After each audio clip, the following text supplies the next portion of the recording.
ओम श्री परमात्मा नमः।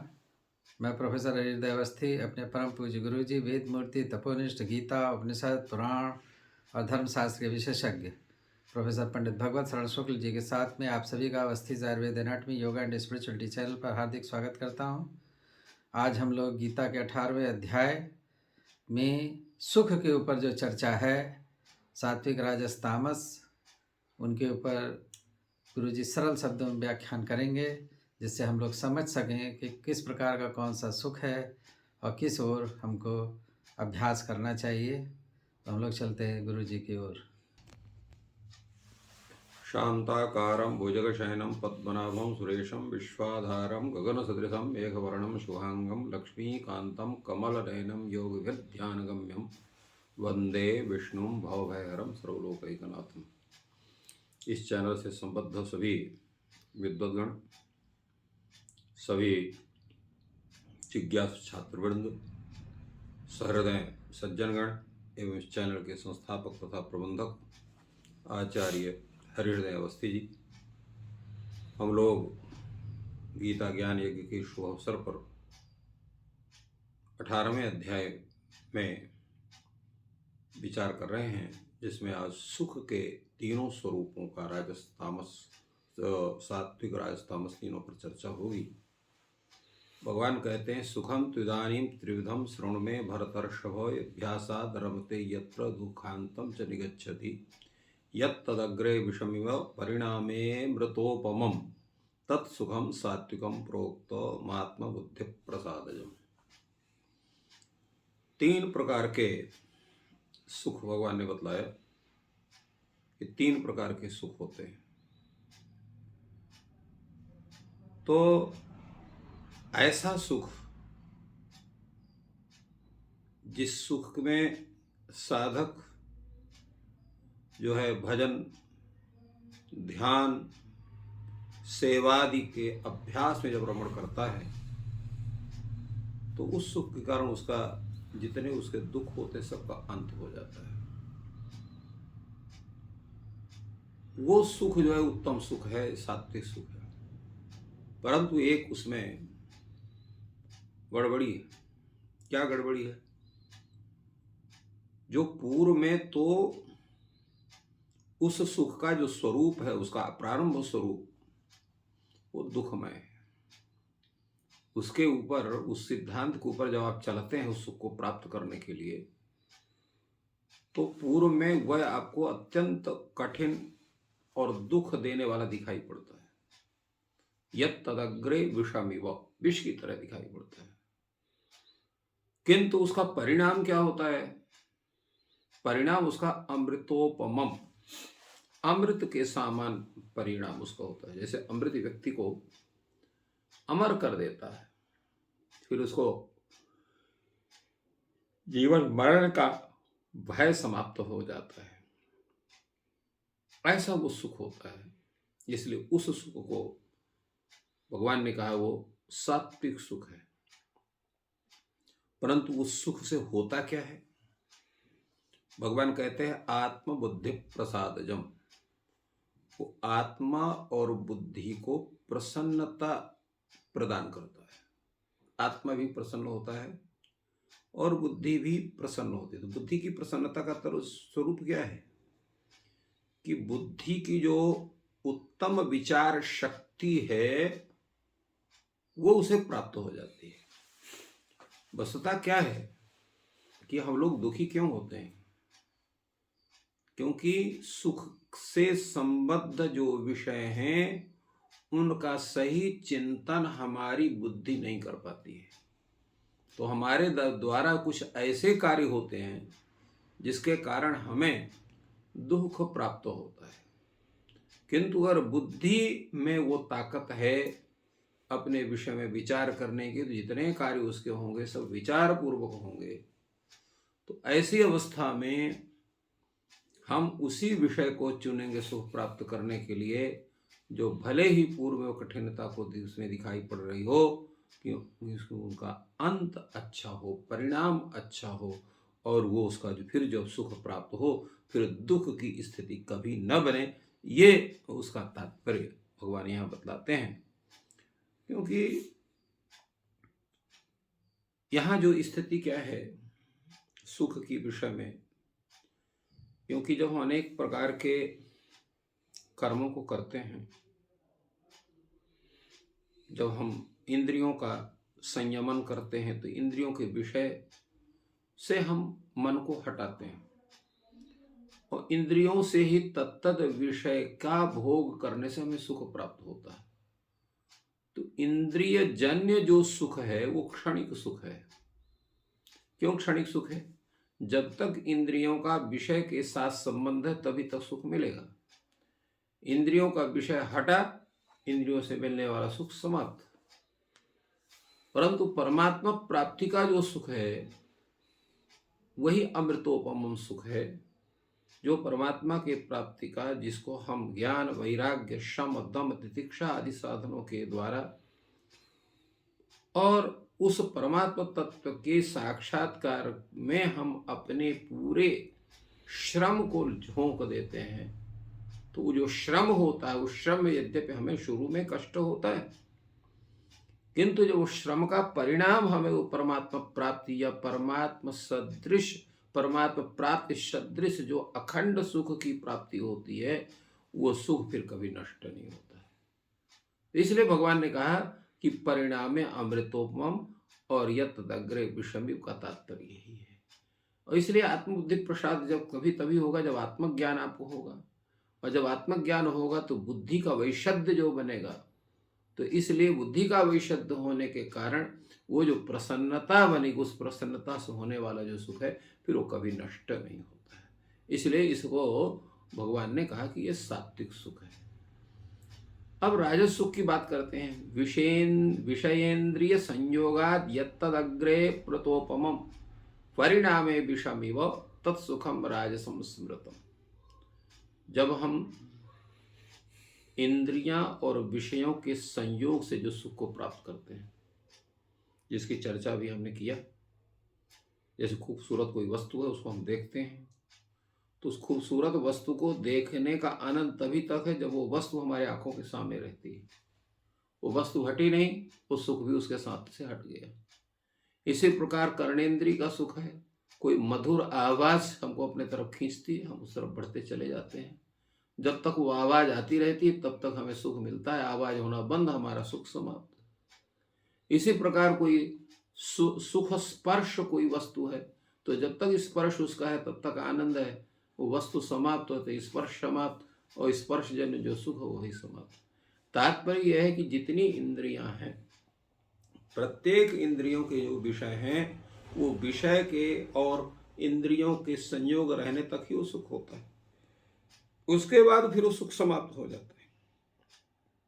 दूसरी बात क्या है कि इंद्रिय और विषय के संयोग से होने वाला जो सुख है वो शुरू में तो अमृत की तरह लगता है इससे बड़ा आनंद कुछ नहीं है। जिस समय अच्छे अच्छे पदार्थों को आप खाते रहते हैं उस समय आपको लगता है कि इंद्र से भी बढ़ करके आपका सुख है, किंतु जैसे आपका पेट भर गया तो चाहे वो जितने 56 प्रकार के भोजन भी आपके लिए व्यर्थ है, उनको चाह करके भी आप उनको चख नहीं सकते, उनका स्वाद नहीं ले सकते। अगर ज्यादा खा लिए तो फिर आपको अपच हो गए, एक प्रकार के कष्ट आपको प्राप्त हो गए। तो शुरू में तो आपको अमृत की तरह लगता है, उसका परिणाम जो है विष की तरह होता है, दुखप्रद होता है। क्यों दुखप्रद होता है? कि आसक्ति होने पर हम बार बार उन विषयों का सेवन करते हैं। उन विषयों का सेवन करने से जो हमारा उस परम तत्व को प्राप्त करने का जो लक्ष्य है, उस लक्ष्य से हम हट जाते हैं। तो लक्ष्य से हटने के कारण केवल विषय सेवन तक ही हमारी भूमिका रह जाती है। वो परमात्मा तत्व के प्राप्ति की जो हमारी भावना है वो समाप्त हो जाती है। इसलिए निरंतर हम फिर कष्ट को ही भोगते रहते हैं। मुख्य कष्ट क्या है?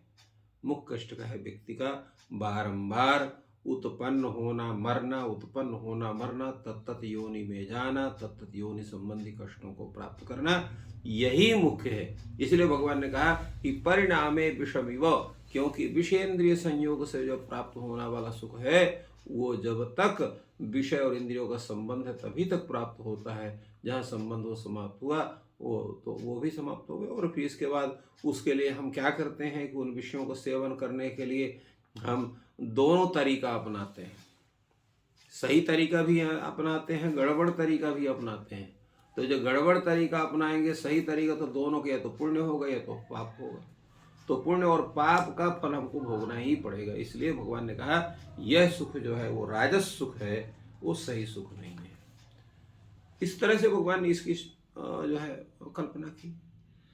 तीसरे कह रहे हैं कि ये जो तामस सुख है वो कैसा है। भगवान कहते हैं यदग्रे चानुबंधे च सुखम मोहनमात्मना निद्रालस्य प्रमादोत्थम तत्तामस उदाहृतम। ऐसा सुख जो अग्रे माने जिस समय हम उस सुख का भोग कर रहे हैं, अनुबंधे च उसका जब वो समाप्त हो रहा है, दोनों अवस्थाओं में जो सुख है वो केवल हमें मोहित करता है। उस सुख से हमें किसी भी प्रकार का कोई लाभ नहीं होता है, न आगे न पीछे। वो सुख किस रूप में है? वह हमेशा सोते रहना, हमेशा आलस्य में होना, हर चीज में प्रमाद करना। वस्तुतः क्या होना चाहिए? भगवान ने आगे कहा है युक्ताहार विहार से युक्त चेष्ट से कर्म से युक्त स्वप्नाबोध से योग भवद दुखा। हमारा सोने जागने खाने पीने जितनी भी हमारी शारीरिक क्रिया हैं वो नियमित होनी चाहिए, अनियमित नहीं होनी चाहिए। परंतु हम यह क्या है, जब पढ़े हैं तो आलस्य में पड़े हुए, कुछ काम ही नहीं कर रहे हैं। कौन करे, देखा जाए, कल कर लेंगे, परसों कर लेंगे, एक आध महीना बाद कर लेंगे। तो ये आलस का हमारा स्वरूप है। हमेशा जो है ऊँघाते रहना हमारी स्थिति है। जिस समय सोना है उस समय हम सोएंगे नहीं, जिस समय नहीं सोना उस समय ऊँघाते रहेंगे। तो ये निद्रा और आलस्य का स्वरूप है। और प्रमाद है।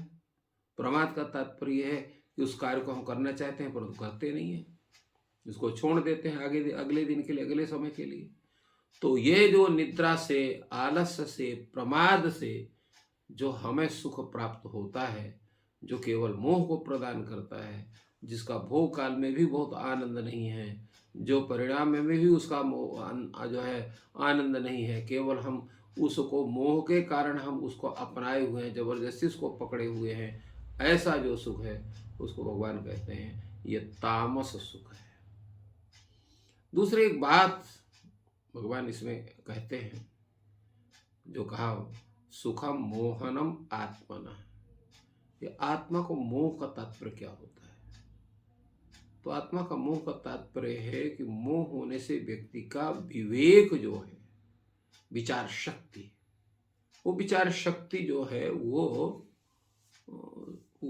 जो है वो सुप्त हो जाती है। समाप्त तो हम नहीं कह सकते हैं, क्योंकि व्यक्ति अगर वो पुनः जागृत हो गया और अपने काम के प्रति सजग हो गया तो वो विवेक उसका जाग जाएगा। परंतु विवेक शक्ति क्या है, मोह के कारण, आलस्य के कारण वो क्या है, वो सुप्त हो जाती है। जब सुप्त हो जाती है तो हम अपने विषय में सही सोचने में कामयाब नहीं होते हैं।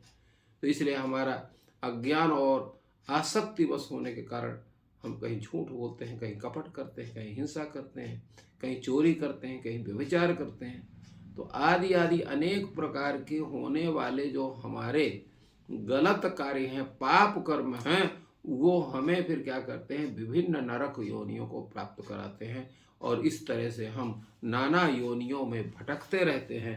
तो ये परिणाम होता है आपका इस तामस सुख का। इसलिए व्यक्ति को इस तामस सुख के चक्कर में नहीं पड़ना चाहिए। भगवान कहते हैं न तदस्ति पृथिव्याम वा दिवि देवेषु वा पुनः सत्वम प्रकृति जय मुक्तम यदेवि स्यात् त्रिविर्गुणे। भगवान कहते हैं चाहे आप इस संपूर्ण पृथ्वी में, संपूर्ण आकाश में, चाहे वो देवता हो, चाहे मनुष्य हो, कोई भी हो, यहाँ देवेषु वा पुनः, कहीं भी कोई भी व्यक्ति है तो वह प्रकृति से ये तीन जो गुण हैं, सात्विक राजस तामस, इन तीनों गुणों से वो रहित नहीं हो सकता है। उसको तीनों गुणों का प्रभाव उसको होगा ही। अब ये चयन आपको करना है कि आपको सात्विक स्वरूप में रहना है, सात्विक सुख का भोग करना है, कि राजस सुख का भोग करना है, कि तामस सुख का भोग करना है। तो ये विवेक आपका अगर जागृत है तो आप जो है सात्विक सुख के तरफ आप उन्मुख होंगे। विवेक आपका अल्प है, पूर्ण रूप से जागृत नहीं हुआ है, तो इंद्रियजन्य सुख के प्रति होगा। जैसा कि आजकल देखा जा रहा है, हम लोग सब कोई क्या करते हैं, इंद्रियों के सुख को प्राप्त करने के लिए जाड़ा है तो रजाई ओढ़ लिया, जिससे हमारे शरीर को जाड़ा ना लगे। हम कोई ऐसी यौगिक शक्ति का विकास अपने अंदर करके उस जाड़े को हम नहीं रोक सकते हैं, क्योंकि वो सामर्थ्य हमारे अंदर नहीं है। उसको हम करना नहीं चाहते, इस विषय में हमारा आलस्य है। हमको भूख लगी तो भोजन चाहिए, हम उस क्षुधा को भी रोक नहीं सकते हैं क्योंकि हम योग शक्ति का साधना नहीं करते हैं।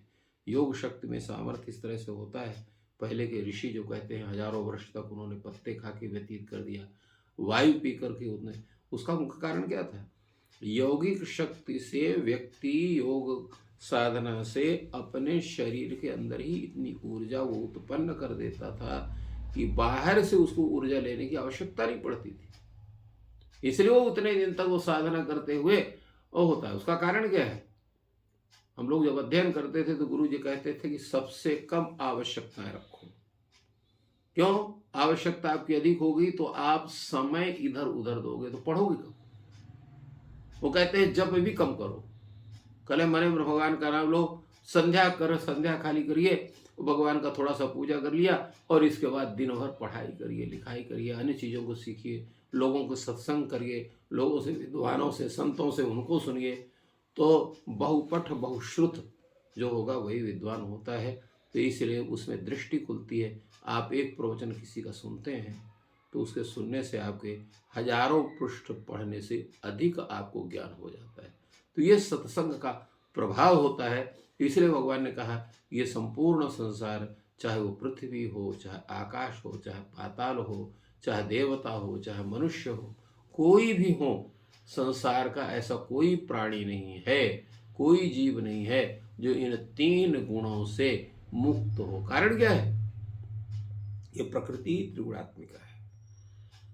तो जैसे मिट्टी का घड़ा, चाहे जितना आकार सुंदर आकार कर दीजिए, उसका आकार दीजिए, चाहे छोटा आकार कर दीजिए, चाहे बड़ा आकार कर दीजिए, उसमें मुख्य रूप से तो मिट्टी ही रहेगी। उसी तरह से जब प्रकृति से त्रिगुणात्मा, प्रकृति से उत्पन्न जितनी भी सृष्टि है उसमें त्रिगुणात्मकत्व रहबे करेगा, उसको कोई हटा नहीं सकता है। तो अब ये जब वो निश्चित हो गए कि त्रिगुणात्मक स्वरूप आपका होगा ही, तब आपकी समझदारी है कि अपने अंदर आप सात्विक स्वरूप का विकास करें और अपने जीवन को सफल बनाएं। यही गीता का उत्तम संदेश है। तो इस प्रकार गुरुजी ने बहुत ही सरल शब्दों में सुख के तीनों प्रकार और उसका मूल कारण त्रिगुणात्मक प्रकृति बताई कि सत्व रज तम यही प्रभावित करते हैं। अगर गीता का ध्यान से अध्ययन किया जाए तो इस अध्याय में जो भी चीज़ें बताई गई हैं कि हर एक के 3 प्रकार बताए गए हैं, सत्व रज तम, सात्विक राजस तामस, तो वो मूल प्रकृति के ही आधार पर हो रहे हैं। और ये सबसे बड़ा संदेश गीता से है। तो व्यक्ति की पहचान और इसी त्रिगुणात्मक प्रकृति से करने का मूल उद्देश्य है। और यही संदेश गुरुजी ने आज दिया है। आपका दिन शुभ हो, ईश्वर आपकी सहायता करें। धन्यवाद।